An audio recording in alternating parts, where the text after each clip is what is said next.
and welcome to Study English IELTS Preparation. I'm Margot Politis. Intonation is a feature of pronunciation, one of the assessment criteria in the IELTS speaking test. You need to use appropriate intonation in the test and understand the intonation used by the interviewer. Intonation is important in spoken English because it conveys meaning in many ways. Changing the pitch in your voice, making it higher or lower, allows you to show surprise, "Oh, really?" or boredom, "Oh, really?" Let's listen to some intonation patterns used for specific functions. First, there's the high or rising tone used for asking a yes-no question. Do you find English difficult? Are you listening? Is this clear? The rising tone is also used for showing expectation, as you can hear when this furniture maker talks about seeing the inside of some rare timber. And I go down and it is a really fascinating day when I actually see a log being put on the head rig and that first cut. And I can't wait to have a look at that grain that's actually opened up after a tree has been growing for 300 or 400 years. And it's used for showing interest and excitement. That's awesome. Absolutely awesome. A low or falling tone is used for making a statement, as does this art gallery director. The Art Gallery of South Australia commenced the joint program in art history with the University of Adelaide in 2001. Questions with who, what, when, why, and how also use this low or falling tone. Who are you looking for? What is that you're reading? Where is the art gallery? Why are you learning English? How are you? Listen to the rising and falling tones used by the woman in the next clip to explain the properties of granular materials. Take vacuum packed coffee, for example. This is very much solid-like behavior because it's stiff as a brick, and at the same time, it's strong enough to hold your weight.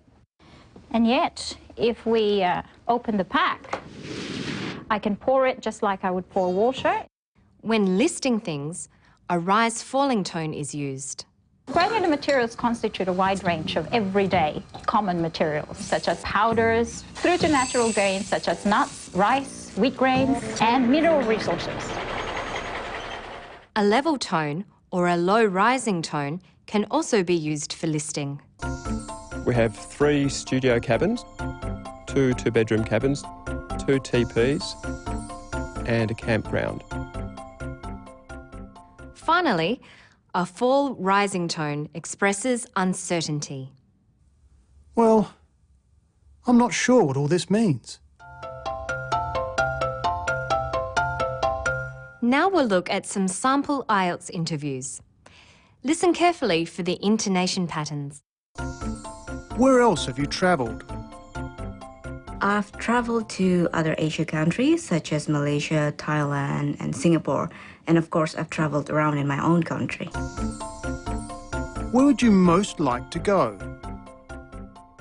I would like very much to go to Europe, for example UK, Spain or Netherlands, but I also want to go to Dubai and India. The 2 questions the interviewer asks are were-type questions, starting with where. Did you notice that the pitch of his voice fell at the end of both questions? Like this. Where else have you travelled? Where would you most like to go? In the answer, notice how the countries are listed using a level tone that then falls for the last item in the list, in my own country. I've traveled to other Asia countries such as Malaysia, Thailand, and Singapore. And of course, I've traveled around in my own country.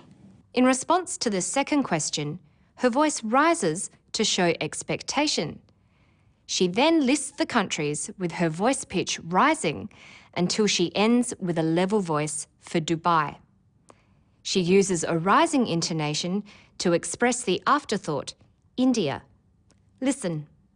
I would like very much to go to Europe, for example, UK, Spain, or Netherlands, but I also want to go to Dubai and India. Now listen for whether the voices rise and fall in this part of the test. Could you live without your favourite thing? No, I cannot live without my mobile phone. I have to bring it everywhere because I will feel lost if I don't have it near me. Do people have too many possessions? Yes, I think they do. They tend to buy a lot of things that they don't really need at that time. The two questions the interviewer asks are yes-no type questions. Rising intonation patterns are used for these questions. Did you notice the pitch of his voice rise at the end of the questions? Like this. Could you live without your favourite thing? Do people have too many possessions? In response to the first question, the answer is definite, and this certainty is expressed with a flat or level tone. No, I cannot live without my mobile phone. But in response to the second question about whether people have too many possessions, she isn't quite sure and responds with, Yes, I think they do. She uses a fall rising tone appropriately to indicate that she doesn't really know or is unsure. Yes, I think they do.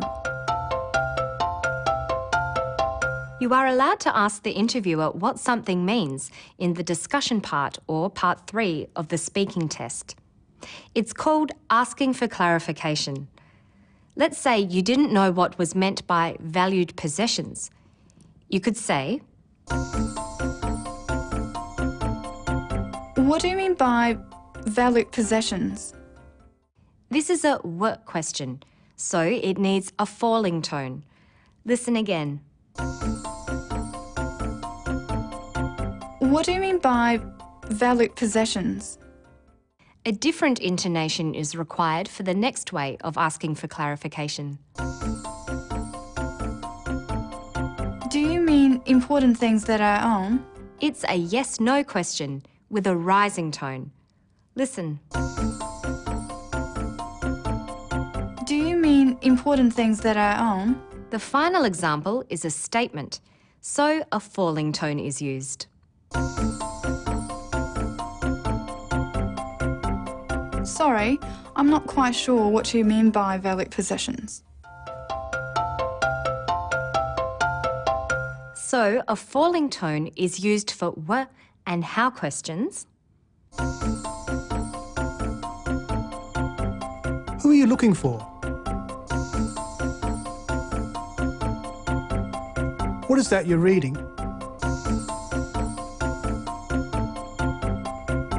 Where is the art gallery? Why are you learning English? How are you? But a rising tone is used for yes-no questions.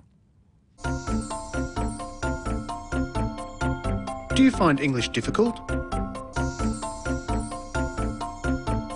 Are you listening? Is this clear?